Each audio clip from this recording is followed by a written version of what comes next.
കോട്ടയം കോടിമത പാലത്തിന് സമീപം പിക്കപ്പ് വാനും ബെലോറയും കൂട്ടിയിടിച്ച ഒരു അപകടമുണ്ടായി. ഇതിൽ ഈ അപകടമുണ്ടായെന്ന് മാത്രമല്ല 2 പേർ മരണപ്പെട്ടു എന്നുള്ളതാണ്.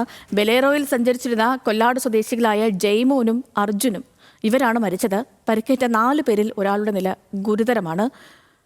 ഇന്നലെയും ഒക്കെ ഈ റോഡ് നിറയെ അപകടങ്ങളൊക്കെ ആയിരുന്നു ഇന്നലത്തെ ദിവസവും. ഇന്നും അതേപോലെ ഈ അപകടങ്ങളൊക്കെ തുടരുകയാണ്. ഗോകുൽ രമേശിന്റെ കൂടുതൽ വിവരങ്ങളുമായി നമുക്കിപ്പം. ഗോകുലെ, ഗുഡ് മോർണിംഗ്. ഇതിപ്പോ അപകടം എപ്പോഴായിരുന്നു? 2 പേർക്ക് ജീവൻ നഷ്ടപ്പെട്ട അപകടം, വലിയൊരു അപകടം. ഒരാളുടെ നില ഗുരുതരമെന്ന് പറയുന്നു. എങ്ങനെയാണ് അയാളുടെ ആരോഗ്യനില? എപ്പോഴായിരുന്നു ഈ സംഭവമൊക്കെ ഉണ്ടായത്? കൂടിയിട്ടായിരുന്നു കോട്ടയം കോടിമത പാലത്തിന് സമീപം ഈ അപകടം ഉണ്ടായത്. ഒരു പിക്കപ്പ് വാനും ബൊലേറോയും തമ്മിൽ കൂട്ടിയിടിക്കുകയായിരുന്നു. 2 പേര് സംഭവ സമയത്ത് തന്നെ മരിക്കുകയും ചെയ്തിട്ടുണ്ടായിരുന്നു. ബൊലേറോ യാത്രക്കാരായിരുന്ന കൊല്ലാട് സ്വദേശികളായിട്ടുള്ള ജയ്മോനും അർജുനുമാണ് മരിക്കുകയുണ്ടായത്.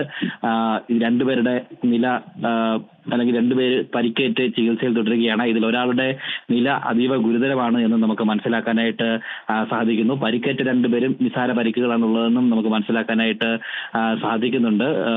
ഈ പിക്കപ്പ് വാൻ ഇടിച്ച് ബൊലേറോ മൊത്തത്തിൽ തകർന്ന രീതിയിലാണ് നമുക്ക് ആ ദൃശ്യങ്ങൾ കാണുമ്പോൾ മനസ്സിലാക്കാനായിട്ട് സാധിക്കും. അപകട സമയം അവിടെ ഓടിക്കൂടിയ ആളുകൾ ചേർന്നാണ് ആദ്യഘട്ടത്തിൽ രക്ഷാപ്രവർത്തനമൊക്കെ നടത്തിയത്.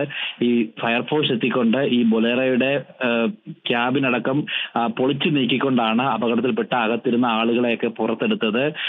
ഈ വണ്ടി ഓടിച്ച ആളാണ് മരിച്ചതെന്നാണ് നമുക്ക് മനസ്സിലാക്കാനായിട്ട് സാധിക്കുന്നത്. ഇയാളെ ഏറ്റവും ഒടുവിലായിട്ടാണ് വണ്ടിക്ക് പുറത്തേക്ക് എടുക്കാനായിട്ട് സാധിച്ചത്. വാഹനം പൂർണ്ണമായിട്ടും പൊളിച്ചതിന് ശേഷമാണ് ഇയാളെ പുറത്തേക്ക് എടുക്കാനായിട്ട് സാധിച്ചത്. എന്തായാലും വളരെ ദാരുണമായിട്ടുള്ള ഒരു സംഭവം തന്നെയാണ് ഉണ്ടായത്. MC റോഡിൽ ഇതുമൂലം അരമണിക്കൂറോളം ഗതാഗതം തടസ്സപ്പെടുകയും ചെയ്തിട്ടുണ്ടായിരുന്നു. പോലീസും ഫയർഫോഴ്സും നാട്ടുകാരും ചേർന്നുകൊണ്ടാണ് രക്ഷാപ്രവർത്തനം പൂർത്തിയാക്കിയത്. എന്തായാലും ഇപ്പോൾ നിലവിൽ അവിടുത്തെ സാഹചര്യമൊക്കെ ഗതാഗത കുരുക്കൊക്കെ മാറ്റിയിട്ടുണ്ട്. ശരി ഗോകുൽ.